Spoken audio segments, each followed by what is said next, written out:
Hi everybody, I am Aaron Marr, and today was our first viewing in a while of Batman and Robin. And this is the Super Sleepy Sleepover Edition! And this is like take 3, guys. Oh, my computer does not want to cooperate today. Anyway, we had a lot of fun with this movie. Yeah, as much as some people don't like it, I do like this movie. I have a ton of fun with it. Like, people are like, oh, it ruined Batman forever, and I'm like, well, it didn't ruin the previous movie, but you know what I mean. Like, it ruined Batman, the franchise, and killed the franchise for like a decade or two, and I'm like, Yes, it was goofy, but it had really good moments in this movie still. I mean, for one, is the Batman's talk with Mr. Freeze, because they do the whole sympathizing Freeze in this movie, and so you really see it near the end, and it's really. Or at least they try for you sympathize him with him, Mr. Freeze, but they fall flat often. Like, they have him giggling as he kills people, and like. Yeah. As much as you get that he's completely driven by saving Nora, you get these moments where he really doesn't care that he's killing people, even though normally sympathizing Freeze is all like, I don't kill unless I have to, blah blah. And Mr. Freeze's hideout made no fucking sense. The weird ice cream factory. Yeah, or like a snow cone factory, like whatever the sign said, and it was like it was clear that he had like changed some of the structures in there for his own needs. Like, there's no assembly line or anything in there. Then you get to another part of the plant, and there's like these open vats of stuff that's still there, and bags of sprinkles for some reason. Like, they don't add the sprinkles at the factory. Like, what the hell? And it's also the fact that just why is this stuff still there unless they're like still producing? Like, did Mr. Freeze be like, yeah, guys, we're still gonna make ice cream? Yeah. Why, boss? Because we can. Profit margins. Oh, this heating is not cheap. Yeah. Well, the heating, the whole place is freezing cold, and I'm like, that's not how an ice cream factory works. That's not how they keep the ice cream cold. But then later we see the switch on the wall that's like cold, hot. That's also not how heating in an ice cream factory works. Like, Gordon just flips it back to normal temperature. I'm like, no, that's not how it works. And Mr. Freeze has a secret room to keep his wife in that's operated by fist bump switch. Like, nobody just presses the switch. Even Batman's like fist bump. And it's like, that's his goofy. scanner recognition, his fist bump scanning. That man had to configure his glove special. No, it makes no damn sense, but it is hilarious. And again, like, as much as his, like, forcing his goons to sing the song with him, it's still kind of hilarious. Like, you see it's really goofy, but it still feels good for this character. I don't know. Yeah, and Robin in this movie, he whines a lot. Oh. And it's one of those things where if we'd had an in-between movie of them working together, it would feel more natural to me, because the movies came a bit apart, but especially watching them back to back, it feels like we went from we're a team, we are the dynamic duo, to like a week later, why isn't there a Robin signal? I don't like being second fiddle. And I get it, they're like trying to play him up how young he is, but still, it feels weird. But yeah, and they don't really give us a sense of how much time has passed. That's true. Gotham's really in between with time period for you knowing what year it is. And again, we get a callback to the other movie because when they're in the asylum, we see Riddler's suit and Two-Face's suit hanging out in the background. Oh yeah, and I love Bane charging down the hallway, just like, check. And it's like, oh, and Mr. Freeze's genuinely funny line, a laundry service that delivers. I love it. It's like, okay, that was good. That was good.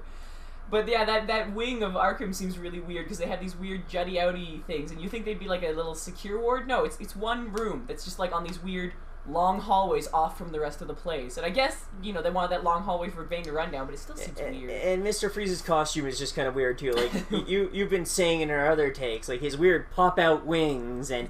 They was to sell toys, I get it, but it's still weird. And his like glowy bits, including the boob lights and whatnot. It's like to sell the deluxe toys. Light up action. Yeah, I mean, the director's commentary for this movie is basically going, I'm sorry, and they just wanted more toys. They made me put in more toys. I'm sorry. Which kind of explains Batman, Robin, and Batgirl's sudden costume change in the last 15 minutes of the movie. They're suddenly in their Arctic gear. Which, how did Alfred know to make Barbara Arctic gear? Well, our Alfred is like a mega super ultra genius in this movie. I mean, he programmed his brain into the Bat computer somehow. I love he knew she would crack his thing. I'm like, then why not just tell her? God damn. I would have loved the scene like after the credits of Alfred just being there like, hello Alfred, and just like talking with the computer him. And they're like, that would have been Alfred, hilarious. no. Sorry, computer me, I didn't die, so we're not going to need you anymore. You will not delete me, sir. I am programmed to help the Waynes, and I will help him. or help Mr. Wayne, and I will help him. Like, That's just a lot. segue into like HAL 9000 level, like Alfred. Oh, that'd be funny. That would have been hilarious. But yeah, so like I said, yeah, there's some bad sides to this movie. There's still some good sides. And there's some moments that just make me think of Adam West. Well, Poison Ivy's hair. Yeah. Lord, like The scene in the museum where they're fighting together and they have like the impossible skates that pop out of their boots. And they like, if you look at Mr. Freeze's bad guys, they aren't wearing skates. They're wearing rollerblades. So why did Batman have? And in a couple of shots, if you look closely, Batman and Robin are wearing rollerblades. Just for some reason, in that one close-up shot, we had to see they had skate blades. Yeah, it's like whatever. Yeah, whatever. And the surfing skydiving scene, that was. Oh they wow! have we know their capes can glide them places. Why not just use the capes? And they don't even use the boards to slow them down. They're like going like this on the boards. I'm like, yeah, how are the boards making them fall faster? I don't get that. It's weird. So like I said, yeah, there's faults to this movie, but yeah, and oh god, Bane. That's the thing that's gonna bug me the most about this movie. Is like I could get over the weird Poison Ivy. I could get over Arnold and his light up suit. Poison Ivy was more intimidating at the start of the movie, and then she got goofier. But Bane, like making him this big, stupid brute that's just there to serve Ivy. No, he's always been creepy smart, and that's why he's such a good match to Batman. Is the brain to go with the brawn to face Batman, and yeah, like he is the mastermind. Like he is this like hulking brute that everyone's like, oh, you're just an idiot.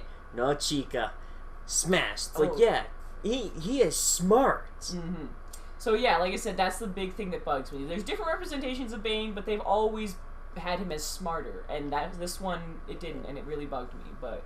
Yeah, that was hard to reconcile, and he seemed to get greener throughout the film. That was kind of weird. It's like, is that Poison Ivy's doing? Is that just a side effect of the Venom? Yeah, and Robin's costume, I find it kind of funny that they more or less predicted the New 52 Nightwing costume. Yeah, the whole red. It's like, that's weird. Nightwing's costume doesn't look too bad with the cape, though. I'll give him that. Yeah, like, that was kind of cool. But they really could have just stuck with his costume from the last 5-10 minutes of the other movie. And Batgirl in this version just seemed kind of weird. It's like, how does she know how to fight? Like, okay, she says like self-defense classes and all that, But yeah, and then like what? And Alfred like feels like a bit of a jerk. Why did he put high heels in her costume? Yeah. Like not just like boot heels, but high heels, like several inch stilettos. And I'm like, that's not battle appropriate. No, bad Alfred. Because yeah, if she had asked him to make those, yeah, but no, this is Alfred assuming her costume, and you think he would be like, yeah, my niece, practical lady's gonna have combat boots. No. Yeah, and like what? And the boob socks, like. Her costume is it's not. It doesn't feel like Alfred made it. Is what it is. It feels very designed to be sexual and sexist, which is funny because a lot of the Batgirl costumes in the comics never really went that route. And I kind of love because she gets this line with her against Ivy. She goes, "Women who use their wilds to control men like this, you give women a bad name." So yeah, she's saying I shouldn't look sexy because I don't need to show I'm powerful. I'll admit, her Arctic costume didn't have, like, the weird accented boobs and whatnot. Yeah, it was a lot more kind of back to the other style. Which makes me wonder, like, did they actually go back to the Batcave and, like, design whole new costumes themselves and then, like, race out? Like, it is very unclear, like, how long it took them to re-equip. And it just seems weird that they already had, like, Arctic gear prepped and Arctic suits prepped. It's like, Alfred...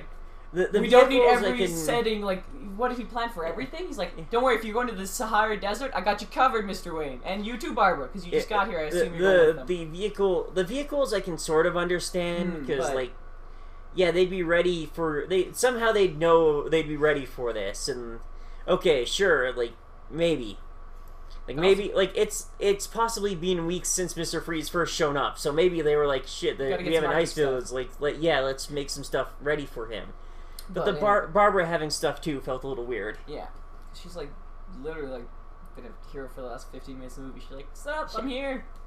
I also kind of love her just like, "Hey, it's me, Barbara." It's like Bruce, like, no real names on patrol. And like, oh, when they changed in the Arctic here, she gets a cowl for like 5 minutes, and then as soon as they reach the observatory, she's like, "Whip, toss." Like, I want my hair out and flowing. Why? Even though she's blonde. The cowl looked awesome. Yeah, I'm not too happy about her being blonde either. Sorry, I love the redhead version. And I get it because she's not the same Barbara. She's apparently Alfred's niece, biological niece too. Like he's like, yeah, my sister. Alfred, what? Yeah. What? Alfred has family now. Yeah. Well, he's got a brother and a sister because he keeps trying to track down his brother in this movie too. It's like, yeah, a bunch of stuff that wasn't really established in the previous movies, but I get why. yeah, they're just like, we gotta get set up because Alfred knows he's dying, so he wants to leave it to somebody. Okay. Yeah, it's kind of And Alfred's line, "You can only trust family." I guess it makes sense, but still, it's just like, quick, tack on family members for him to trust. Barbara's street racing was kind of hilarious with the.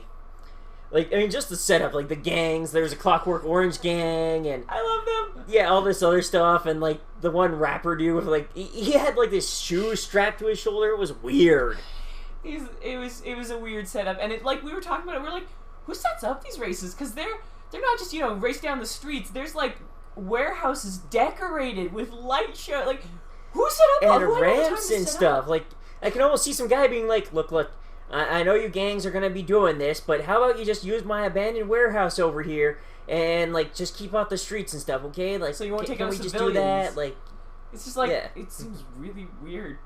But gangs in Gotham, every one of them's got like crazy light setup, like the dark lights. If you're gonna be a gang in Gotham, you need a theme. You need black lights, apparently. Yeah. Like at least 3 of the gangs is like black light gangs. Like, oh, and Dick is a real dick in that scene. He doesn't even pay the buy-in for the race. He just shows up, rolls in, sup, I'm racing now. Everyone else went to that guy and paid money. Even Barbara paid money and making bets. It just rolls up, sup. Yeah. Dick moved, Dick. I mean, yeah, you could assume that he paid earlier, but no, he showed up after Barbara, I'm pretty sure. Yeah, and he makes a big deal about hiding until the last minute so Barbara doesn't see him. Yeah. And, it's just... Anyway, this movie was a lot more fun than people give it credit for. Yeah, as much as we complain, we loved watching it. Yeah. Anyhow, thank you for watching, and we'll see you next time.